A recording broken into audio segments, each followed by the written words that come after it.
Tara, samahan niyo naman kami mamili ni Aliana dito sa Bangladesh. Ito talaga yung supermarket na lagi namin pinupuntahan dito. Dalawang supermarket at ang kauna-unahan namin pinuntahan ay itong Unimart. Matatagpuan ito sa Gulshan 2, Dhaka, Bangladesh.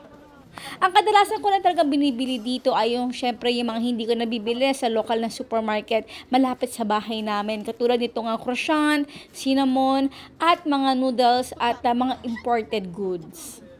Medyo may pagkamahal talaga dito. Kaya naman na konti-konti lang yung mga pinamimili ko. At minsan may mga sausage dito na gustong-gusto ko talaga. At talaga namang doble ang presyo kumpara doon sa pinamimilihan natin. So maipapakita ko yan mamaya. Pati yung gustong-gusto ni Aliana ng mga Cheetos, yung mga snacks na gustong-gusto niya, ayan na, bawal talaga siya dyan bumili kasi nagkakahalaga yan ng mga 600 pesos na Cheetos. O, diba? Napaka-pricey talaga.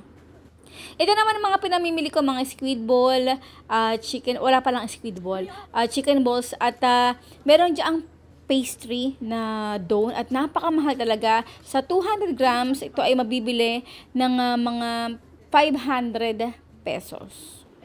O, diba? So, pupunta lang kami talaga dito mga once in 2 months. Ayan, kapag talagang nagkataon lang na gusto ko lang mamili, dito kami pumupunta. Same building din kasi dito sa Unimart, ay meron din ditong Miniso at sa pinakaitaas naman ay may mga food court. So, doon talaga gustong-gusto ni Aliana na bumili ng mga favorite niyang pagkain at snacks katulad ng waffle, which is naipakita ko na sa inyo noong bandang December. Dito nga pala kapag kayo ay may bill na 5,000 taka and up, meron kayong free parking lot. So usually after namin mamili ni Aliana ay pupunta kami sa Miniso para makita kung ano-ano yung mga updated nilang mga tinitinda. At yun, umakit na rin kami talaga sa taas para bilhin yung waffle. So hindi pa talaga ako tapos na mamili, kaya naman right after ko pumunta dito sa Unimart ay dumadiretso talaga ako sa Pick n Pay, which is makikita nyo na soon. At katulad na nga na nabanggit ko na mga gulay, meat, fish, ay hindi ko talaga dito binibili. Binibili ko yan sa Pick n Pay. Kaya magbibihis muna tayo at tara, punta na tayo doon.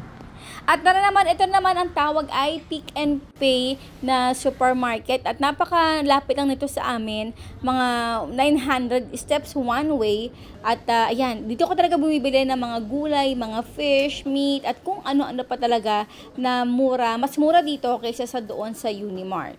Actually, meron pa isang tinatawag na CSD. Malapit lang yun dito sa amin. Mga nasa 700 steps lang din yun, one way. At doon naman ay mas mura pa. May mga tindahan talaga dito na may isang item na hindi available. At may mga item naman talaga na may mas mura, may mas mahal. Kaya depende rin at talaga kinukonsider ko na lang yun na exercise para makapaglakad-lakad talaga ako. So, ayan po. Thank you. Bye!